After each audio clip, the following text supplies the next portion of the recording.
I appreciate your time. I know it's limited. I also know that we're running a few minutes behind, so I just want to jump right into it, if that's okay. Absolutely. I understood what you were saying during that press conference, that you feel Generac led you to overpromise and overdeliver. There is a segment of customers, however, that aren't Generac customers that also feel they were oversold and did not receive the product they signed for. What is your response to them? Well, I mean, I'd like to get a list of those customers, first of all. Secondly, after a pretty extensive, exhaustive segment came out in Detroit recently, in April 22 concerning sales pitches performed, we hired an AmLaw 100 firm to do a third-party independent study, and they found that our sales training program was reasonably designed to educate and train employees. And they did not identify in its investigation any systematic issues relating to Pink Energy sales practices. I think that anytime that, and I'm not taking away from those customers that feel that they were misled or something happened, we want to investigate each one of those, especially if they have proof. We'll always make that right. But I can tell you, I stand behind 99% of our sales guys. There are some bad apples out there, obviously. That's why we've always been very proactive of doing third-party surveys. We've done secret shopping. This was all before the AmLaw 100 independent assessment. We've always done everything to make sure it's integrity driven. But when those things happen, when you're selling 800,000 customers, I wish it didn't happen to any. But on the small amount that it does happen to, and I went through some of the list of some of the complaints to the AGs and the BBB that have that, we want to address those issues. One of the biggest things that come out of this is tax credit and tax rebate, right? So we've had some customers that don't understand what a tax credit is. They think it's a rebate. We've had customers think that it's guaranteed when we've explained several times on a proposal, several times on a pitch that, hey, you have to be paying taxes. We're not a CPA. You got to call them. This is just kind of gravy on the potatoes. If this is applicable to you, then it's something that you can apply for. And that's what we train, and that's what they say most of the time. I'm not ever going to say a customer is lying, but sometimes customers hear what they want to hear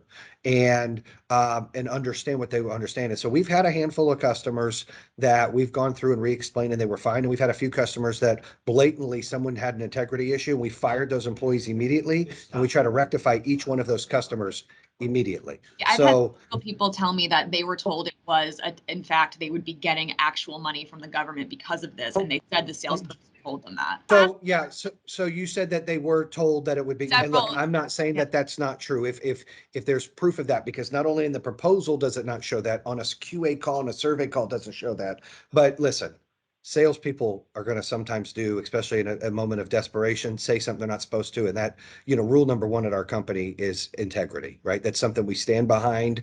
And so if that's the case and we find out we fired that employee, we'll make it right by that customer. We investigate those and take them seriously each and every time. And that's why before that report came out in Detroit, with facts about our sales practices that came out in April, we've always had those secret shopping and doing QA calls. But now what we've done is change the way we sell. We're leading the industry now where everything's recorded. So if there's ever a question, it's like, hey, Julie, I understand that you thought it was this. Let us send you the video, and now you kind of get what's going on. And we've had to do that recently, and that helps. So like, oh, okay, I misunderstood. Now, I'm not saying that we are perfect. There are some bad apples out there, and any of those customers that were able to find out that there's truth to that, what they were promised, we will make it right. But that is a rogue sales rep. That is not a Pink Energy issue. I understand that. It's just the number of people that have said they were promised $0 electric bills, $13 electric bills, and they're paying $177, $277. And these are before Generac? This is before and after. This was before the Generac issues were brought to light. Is it the tax credit issue before Generac, or is it the performance issue? Because the performance issue, that has to be a Generac issue, because when our proposals are so conservative that if it says it's going to produce this, it over delivers and under promises on the proposal. So when we get a complaint that says, my proposal showed I should be paying around $15, and that's some of the confusion that I think we do a really good job to explain it in videos, in training to the customers, but it is hard for someone not in the industry to understand that when we say, hey, your power bill should be around $15 average. Well, it could be 25 in the winter, and it could be 5 in the summer. That's an annual average that they cover. It's in the proposal, it's in their conversation, and in the sales book. But what happens is if the first thing we see, if there's an issue in performance, in production, we're able to go back and look, and we ask for a few months, to analyze and look at it. And in a vast majority of them, we are overproducing what we promised. And so the issues have to be something to do with something's physically wrong with the system. And what we're seeing is most of that comes to the Generac issue. So prior to Generac, if those are the customers you're talking about, I would love a list of those customers that are having production issues or performance issues. If it was a tax credit thing, that's where I'd say we have to figure this out. But before Generac, we had almost 20,000 customers. Now, I wish we had zero complaints, but if you have 20,000 customers and you have 100, I hate that we have 100. We're going to, as business goes, that's what happens. You get these customers that get upset where we make mistakes as we're growing, and sometimes sales reps that we're not supposed to, and we address each one every time it comes up. I had one customer in particular said he was promised a $13 a month electric bill. He did have his snaps repaired. He just got his first bill post snaps, and his bill is still $200 something. He said he was promised $13. Well, So it usually takes, yeah, well, I would bet if his snaps were repaired, does he have 802s? I'm not sure. Okay, so when I mentioned earlier, we replaced one house 28 times snaps. We were replacing them, and then it would go back into lockout, and we would replace them, and nobody was telling us. So then the customer's like, my stuff's still not working. We go back out, we're like, these are turned off again. We were all scratching our head.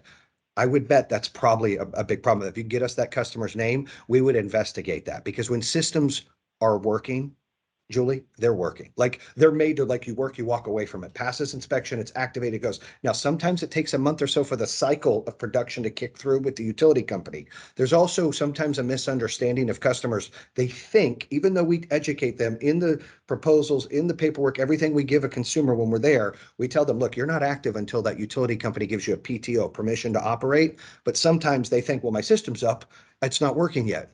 Well, sometimes utility companies like Duke Energy and some of these others, DT, they take a long time, 2-3 months. So you might buy a system in March, get it installed in April, and it might not be active till September because you're waiting for that PTO. Then it turns on, then you can see the difference in your bill. And also, when we have battery and storage, it is shown on the proposals. They're not saving money. They are reducing one bill, but they're investing in battery and storage. And about 95% of our customers, as of last year, are all battery and storage because they're investing in solar. They're not trying to save.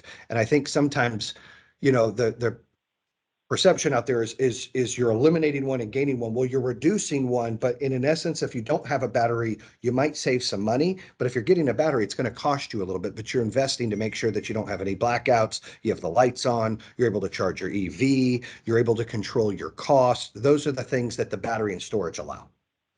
I do want to move on because I know your time is limited. Can you speak though to, pre-Generac, not even Generac issues? I had one customer who had multiple crews, had to come back multiple times to install the system because they did a poor job installing it, shoddy installation, parts everywhere, garbage thrown off his roof.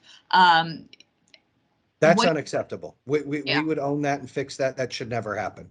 I'm never going to make an excuse. We aren't perfect. We make mistakes. We fire installers too. They do a hack job. They're not paying attention. It's been tough, Julie, since the pandemic and people wanting to work from home. And we grew. We went from 800 employees up to 2,100. Now we're going down to 1,400 this year. But we grew, and to find quality people is tough. And we put them through some vigorous training to get them ready and prepared. And when they make mistakes, we have a zero tolerance. They make mistakes like that.